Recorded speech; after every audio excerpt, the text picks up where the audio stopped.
You're listening to Protecting What Matters, a podcast by the Ohio Department of Commerce. Commerce is Ohio's chief regulator, and we play a vital role in keeping you safe by protecting your property, your money, and some of the products you use every day. This podcast is designed to bring awareness to important issues and help educate consumers and businesses. Join us as we chat with trusted industry experts focused on providing you with the tools you need to help you protect what matters most in your life. Within a matter of days, they go from being worth billions to being worth nothing. Mm-hmm. So, we just with every investment, do not invest more than you are willing to lose, because this is a very new area. It's a very risky area. It's an area in which you may think something is stable and it ends up being worth nothing. Welcome to Protecting What Matters, a podcast by the Ohio Department of Commerce. I'm Dean Orzano. I'm Manager of Investor Education, Outreach, and Communications for the Division of Securities. Joining me today is John Crist, who's one of our division's registration attorneys. Welcome, John. Thank you. Today, we want to focus the discussion on digital assets, things like cryptocurrency and other related items, some of which listeners may have heard about, but has been gaining traction in the news, but certainly isn't new to us.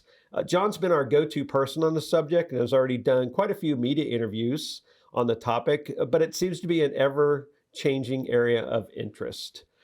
So John, before we dive in, I want to just give our listeners a brief overview of the division and our roles, especially the work the staff does that affects Ohioans. Can you give us a little bit of background? Sure. So the Ohio Division of Securities administers the Ohio Securities Act. And you can think about us in a way as the state counterpart to the Securities and Exchange Commission, the SEC. We like to think about our divisions or sections as having three separate sections: people, products, and problems, otherwise known as licensing, registration, and enforcement. So the people would be licensing the people who actually sell securities to individuals or to the customer. So if you want to go and buy the equity or bond of a company, who do you call? You call a broker, you call an investment advisor. That would be the licensing section. The products would be our registration section. Registration, we look at the actual product that's being offered. We'll look at the disclosures in an offering statement, for example, and make sure that the terms that are being offered to investors are not what we call grossly unfair terms. So things like, has there been sufficient disclosure about these risks? Are the terms of the offering described adequately? And then the third thing is the problems, which is our enforcement section. So when things do go wrong, when there is fraud in the market or there is a violation of the Ohio Securities Act, our enforcement section will get involved and actually investigate and then prosecute or find a different resolution to those problems. And then in addition to that, we also do investor education, which is, of course, your role. Which is what we're doing today. Which is what we're doing right now. A little bit of investor education, which we do an awful lot of in a lot of different ways. Yes. And, and that's my area. So, no, that's great background. I appreciate that. So I wanted to ask you first, we're talking about cryptocurrency as an investment product, but in general, what are some of the concerns about cryptocurrency and investing? So cryptocurrency is an area which there is a lot of fear of missing out, FOMO. It has exploded in terms of the amount of money flowing into it. So to give you an idea, the market cap of all cryptocurrency 10 years ago was about $50 million. Okay, 5 years ago, in 2017, it was $100 billion. And today, in June 2022, when we're recording this, it's around $1.3 trillion. So there is whenever you see that amount of money and that amount of attention flowing into any space, you'll see a lot of fraud, and you'll see a lot of people getting involved that may not understand the risks that they're getting into. Most cryptocurrencies are a sort of speculation, which is to say, you invest in this asset and you expect to be able to sell it at a higher price later. The problem that we run into there is that you're only going to be able to sell that for whatever somebody else is willing to pay for it at a later time. And so if you are getting involved into a cryptocurrency investment, you need to be aware that it's oftentimes not based on, the valuation is oftentimes not based on the cash flow being produced, but in reality it's just being based on some appreciation of the price that you hope will happen and may not. So it gets back to, we want people to be aware of the risks of these investments and be aware of what they're getting themselves into before they get into it. Yeah, and we're going to talk a little bit later about some of those risks and things that people need to consider. So stay tuned for that. There's a term that's popped up recently. It's called Finfluencers, which is kind of an interesting term. Can you describe what that is? Well, it's a combination of the terms finance and influencer.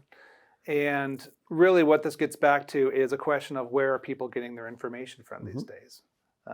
Most people are getting a lot of information, a lot of exposure to the internet and social media like TikTok, YouTube, Facebook, Instagram.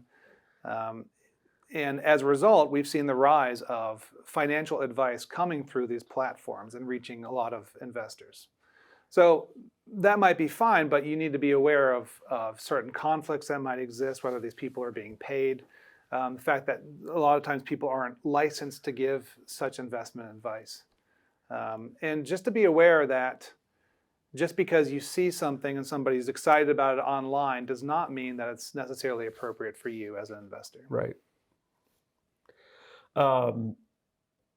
Kind of along those same lines, you were talking about how, some of these people might be paid. I've noticed a lot more advertising on television, for example. The Super Bowl is a really good example. There was multiple ads for cryptocurrency and things like that. And you had actors like Matt Damon and, a number of other people. We've seen sports stars promote it. I've seen big digital companies advertising, at Major League Soccer teams and NASCAR, for example. And so I think, that's part of the reason why people are being pulled in, is they're seeing it more and more. Is there another reason why we're seeing such an increase? You kind of alluded to it, that's becoming more mainstream, I guess. But is that the primary reason, or are there other reasons? Well, I think it's not uncommon to come across somebody who has made a lot of money by owning Bitcoin before it was something, or owning some other cryptocurrency before something, and now they have a lot of money. So there is this fear of missing out with regards to it. These companies now have so much money that they can hire celebrities like Matt Damon, like Larry David, and Tom Brady has one. That there is so much attention coming into this space. Warren Buffett famously said that it's only when the tide goes out that you can see who's swimming naked. And right now, the tide is in, and there's a lot of people swimming, and it's hard to see what are legitimate companies and what are not, because there's just so much interest out there. But everything is cyclical. So when the tide goes out, my suspicion is we'll figure out that there's a lot of fraud in this space. Yeah, and recently, just within the last week or so, I think we saw a big tide go out in this space, and it affected a lot of those related assets. So again, the volatility is certainly there, and that increases the risk. And again, goes back to what you were saying. People just have to know what they're getting into and be willing to, risk losing what they invest.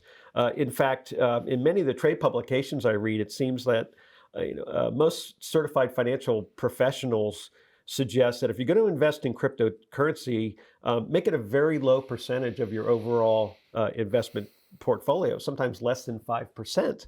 And so, I think that's, a general guideline, but again, every individual has to make that decision. Is there any other, have you seen any other examples of we're not about giving advice, in terms of what you should consider or not consider when it comes to investing? Well, I wouldn't say in terms of advice in terms of what you might want to invest. But I would say that one thing that's really important to reiterate is that there are individual product risks with regards to some of these products. So you referenced a meltdown in the crypto market that happened a couple weeks ago.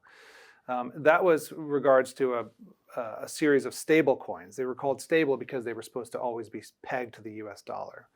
And what happened is that there was basically the products themselves were faulty. And people bought in with the name stablecoin thinking that these were always going to be stable. And they end up going through what's called a death spiral. And within a matter of days, they go from being worth billions to being worth nothing. Mm-hmm. So, we just with every investment, do not invest more than you are willing to lose, because this is a very new area. It's a very risky area. It's an area in which you may think something is stable and it ends up being worth nothing.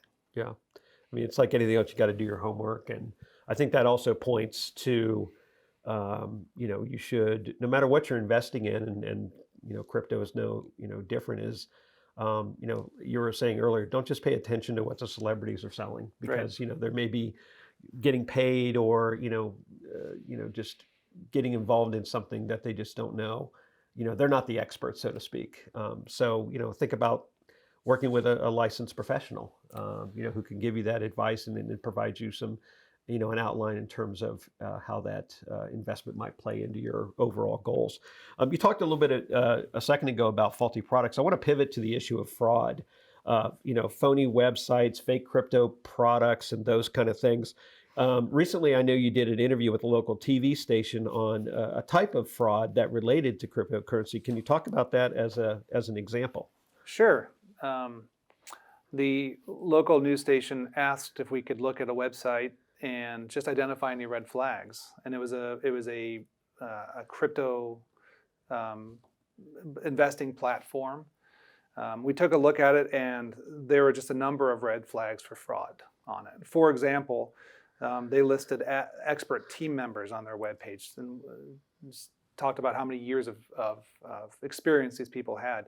Well, the problem is that they used stock photos to represent who these team members were. I mean, these are photos that you can use for anything, and they're actually free stock photos. So they didn't even pay for new ones. They just went out and find the cheapest thing that they could find. They gave testimonials on their webpage. And the quotes were over the top. I mean, these are sort of classic examples of fraud, but they say things like, "I've invested with this platform and I've made money in my account. This is legit and safe." I think we can probably discuss some of the classic red flags of fraud here, which is, if you find that there's a pushy salesman, somebody who is saying you need to get in right now, this is your chance. There's a fear of missing out, like we talked about before. Mm-hmm. That's a classic red flag for fraud, whether or not you're in the crypto market or not. If they're talking about guarantees, this is a guaranteed safe product. That's a red flag. And especially with cryptocurrency, like we discussed before, where there's some new technology being rolled out, there is product risk in this area that is untested. You should never hear the word guarantee with regards to a cryptocurrency investment. Unregistered products. So as part of the registration section, we will receive registration applications. And those applications are vetted, they are tested. If you see an investment that is not registered anywhere, that's a red flag. And also, the other thing with this website that we saw was, in addition to the guarantees, they offered consistent returns. They actually had different categories of depending on how much you invested, you could expect this amount of return. And they were ridiculous. I mean, they were ranging from the basic investment option, which only required $100, gave 150% return. But if you wanted the advanced option and you wanted to invest $100,000, well, then you could expect 250% returns. Yeah. Now, pretty nuts. Pretty nuts. Pretty ridiculous.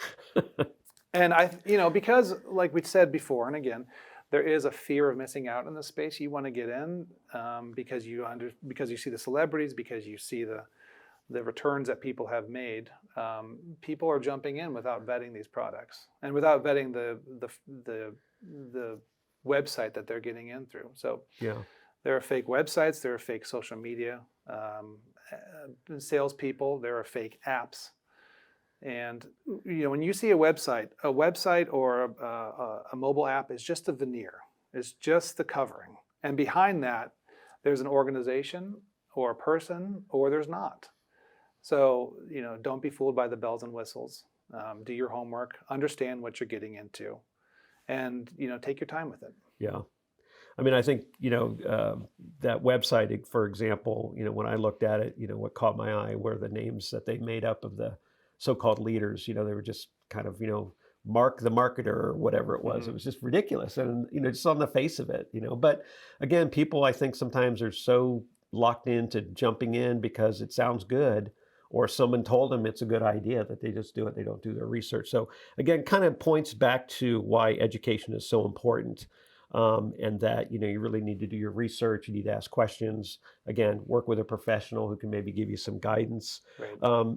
So I know we've covered a lot of ground. We could probably talk about this for hours, but I know we don't have a lot of time left that we're trying to cover the topic. But are there some other tips that you can provide, just in general, whether it's crypto or other types of investments that you can share with the listeners? Well, I would plug a couple things. We have an Ohio protection hotline that you can always call. The number is 877-683-7841. In addition, you can look on our website for how to contact us, and reach out, ask questions, take your time. There are questions to ask before investing in anything. How is it being sold? Who is selling it, and what are they selling? And if it's a brokerage firm, are they licensed? Have there been any enforcement actions already taken against that company in a similar way? And has the security, is it registered or exempt? Those are questions that we can ask, that we can answer. So feel free to reach out to us. We are here to help. That's great. And so again, I appreciate all the information, John. As I said, we probably could talk for hours. Maybe we'll do another segment sometime and maybe get into some of these things, a little deeper and maybe specific. Because in addition to cryptocurrency, there's all kinds of other products out there that we didn't get a chance to talk about. But I think in general, the message is be careful what you're getting into. Understand the risks. Understand the risk.